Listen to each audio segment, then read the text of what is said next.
ꯄꯨꯝꯅꯃꯛꯄꯨ ꯈꯨꯔꯨꯝꯖꯔꯤ ꯑꯩ ꯖꯃꯔꯥꯖꯦꯟ ꯑꯩꯒꯤ ꯑꯣꯏꯗ ꯐꯝꯕꯤꯔꯤꯕ ꯏꯅꯥꯎ ꯗꯣꯛꯇꯔ ꯁꯦꯔꯥꯝ ꯔꯣꯖꯦꯁ ꯂꯥꯛꯂꯤꯕ ꯖꯨꯟꯒꯤ 15ꯗ ꯑꯩꯈꯣꯏ ꯃꯩꯇꯩ ꯄꯤꯄꯜ ꯀꯟꯚꯦꯟꯁꯟ ꯑꯃ JNUꯗ ꯄꯥꯡꯊꯣꯛꯁꯦ ꯍꯥꯏꯗꯅ ꯑꯩꯈꯣꯏꯅ ꯁꯤꯟ ꯂꯥꯡꯖꯔꯤ ꯀꯟꯚꯦꯟꯁꯟ ꯑꯁꯤꯗ ꯑꯩꯈꯣꯏꯒꯤ DMCCꯅ ꯁꯤꯟꯖꯕꯅꯤ DMCC ꯗꯦꯜꯂꯤ ꯃꯩꯇꯩ Co-ordinating ꯀꯃꯤꯇꯤꯅ ꯁꯤꯟꯖꯕꯅꯤ ꯀꯟꯚꯦꯟꯁꯟ ꯑꯁꯤꯗ ꯗꯤꯜꯂꯤꯒꯤ ꯅꯥꯛꯇ ꯂꯩꯕꯤꯔꯤꯕ OIJꯦꯠꯇ ꯍꯥꯏꯕꯗꯤ ꯗꯤꯜꯂꯤ NCRꯗ ꯂꯩꯕꯤꯔꯤꯕ ꯅꯠꯇ꯭ꯔꯒ ꯃꯄꯥꯟꯗꯒꯤ ꯂꯩꯕ ꯃꯅꯤꯄꯨꯔ ꯈꯪꯗꯦ ꯑꯁꯥꯝ ꯇ꯭ꯔꯤꯄꯨꯔꯥ ꯕꯪꯒ꯭ꯂꯥꯗꯦश ꯃ꯭ꯌꯥꯟꯃꯥꯔ ꯌꯥꯎꯕꯤꯕ ꯌꯥꯕꯁꯤꯡ ꯁꯣꯏꯗꯅꯃꯛꯀꯤ ꯌꯥꯎꯕꯤꯌꯨ ꯀꯟꯚꯦꯟꯁꯟ ꯑꯁꯤ ꯃꯩꯇꯩ ꯄꯤꯄꯜ ꯀꯟꯚꯦꯟꯁꯟꯅꯤ DMCCꯅ ꯑꯣꯔꯒꯅꯥꯏꯖ ꯇꯧꯕꯅꯤ ꯗꯤꯜꯂꯤꯗ ꯑꯩꯈꯣꯏꯒꯤ ꯁꯣꯁꯤꯌꯣ ꯄꯣꯂꯤꯇꯤꯀꯦꯜ ꯑꯃꯗꯤ ꯏꯀꯣꯅꯣꯃꯤꯀꯦꯜ ꯑꯩꯈꯣꯏꯒꯤ ꯐꯥꯎꯟꯗꯦꯁꯟ ꯑꯃꯈꯛ मरु हुलमची हाइदुना कन्वेंशन असे सिंजबनी मयाम पुनम आइगी थाजब लई सोयदमकी कन्वेंशन असिदा मयामगी लनाइगी ओइबा वाफम नतना मैतेगी ओइबा अखोइगी फुरुप अमगी ओइबा अदु खनबिरगा कन्वेंशन असे सोयदमकी यावबिगिने हेन मयामदा थाजब थमजरी थागचरी मखा ताजरपदा अैना मयामदा हाइजनिंगसे अखोइना कन्वेंशन से करिगी सिल्लिबनो अदो कन्वेंशन से अखोइ करि तौगदोइनो हाइबे मतांगदु मयामदं तंग तेंतंग हाइजगे अखोइ आसामदा लैबा मैतेसिंग बांग्लादेशदा लैबा और त्रिपुरादा नागालैंडदा और इवन बर्मादा लैबा मैते मयामसिंग असि मणिपुरदा लैबा अखोइ मयामसिंगजे पुल्ला कांदा अखोइगी मैतेसिंग असिगी लैबा इकोनॉमिक सोशल पॉलिटिकल अदुगा अखोइगी लैबा लैंड रिलेशनशिप मयामसिंग असि अखोइ पुन्ना खनमिनबगी मथौ ताबा अदुगा अखोइ करम हिरमदा अखोइ करि तौमिनो मथौ तागे हाइबदुगी यामना कुपना खन्न नैननबा अदुगा वारिप मयाम अमा लौमिनर कांदा अखोइ तुंगी मिरोलगी दमकता अखोइगी हाइबा कम्युनिटी सिंग असिना लैबा लमदम मयाम सिंग असिदैसदा अखोइना करम मौंगदा पुनसिरोल हिंगमिनसिगे हाइबदुगी मतांगदा वारिप लौमिनगदबनी मसिगी वारिप लौबा असेसदा अखोइ दिल्लीदा लैबिरिबा अखोइ अखंग हैरबा ओजा लाइगुरु मुरुप मपांग अदुगा अखोइ हाइबा प्रोग्राम सिदा यावबि अखोइगी कन्वेंशन असिदा यावबिनरगा तामिनरगा फमिनरगा यावबिनिंगिबा खुदिमक saruk yabiyu haidna अखोइ मयामदा पाउजिनजरी अदो प्रोग्राम सि अखोइ पुंग 10 दगी हौजगदबनी अदुगा पुंग 3 फाउबा अखोइ तौजगनी अदुगा मसेसदा अखोइ तोंगान तोंगान हिरमदा अखोइ मयाम अमसु खन्नजगनी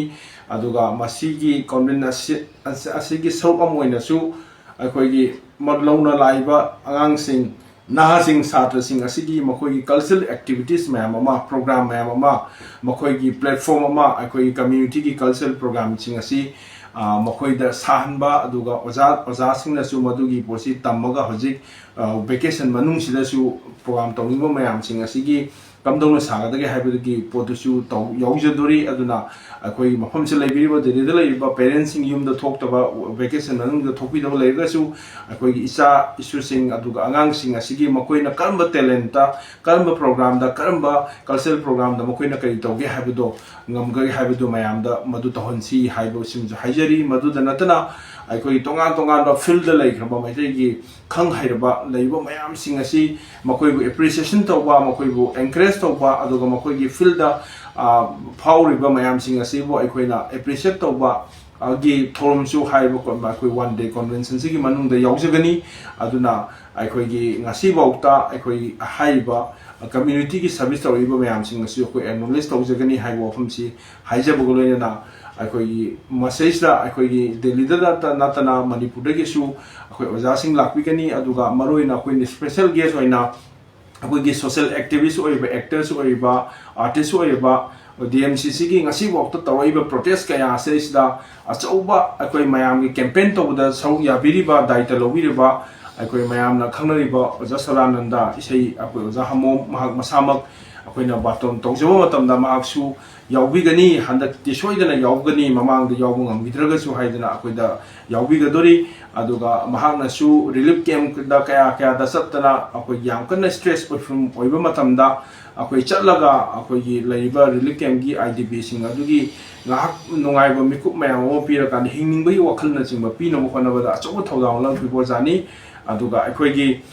ngasi okta protest tawpa matamda ahanba akhoi social media da miyam da reach out tawno honabada yamna daita loiba oja social akhoi oja sadan da su yaubigani aduga ato topa oja sing ai akhoi hiram da khanga hairaba akhoi gi oja kaya amasu akhoi invite tawra kanda akhoi punna mutang wakhan tingthana ra kanda akhoi kaido sige haibagi yamna arupa khana naina ba aduga warek lomina bagi adumba thauramni masida akhoi mayam yabiyu yaumina si hai wafam sigaloina na video si tabi ba every any maite amane hekta haiba convention sing da akhoi karam kamba warek lomina ba mathau ta ge haiba suggestion bibining ba leita ga di madu akhoi DMCC da madugi pau do haibiu aduga madugi warek sing adu akhoi soidana hamina na bo hona mina si hai wafam je haija boloina na mayam pro wa mukana kurumjari aduga mayam pro masigi posi yawina na ba haijari aduga kamdongna yawgodage kamaina yawgodage haibi matangda akoina program asi sinba seat capacity su akoina akaknabo oibunina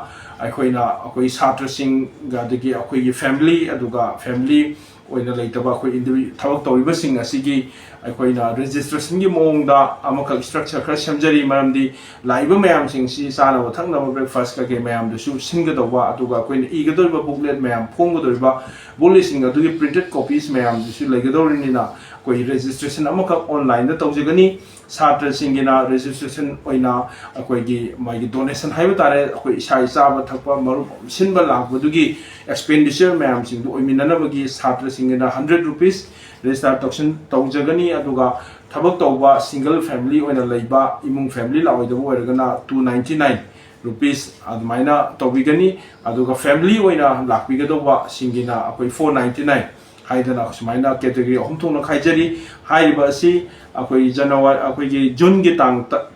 tarani thoibuki manungda haiba registration process si lotion jagani maramdi lakador mi mayam sing do confirm tor mi sing do da mukta sinba langba sanga da bunina masigi tagai phadana handaki akoina registration process si tawjagadabani masida mayam yawi gadam sing ado online gi through the register tawiu hai wafam siga loinana mayam da akoi numisi daisida book token birakanda akoi punna akoi phaminaraga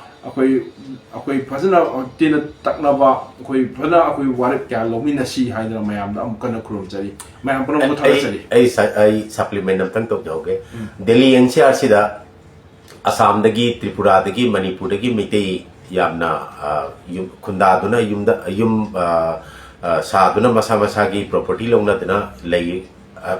singasi punchilaga we are one amasung belonging sense of belonging adu mayam da koi lagliba anoba koi gi lakadurba koi gi next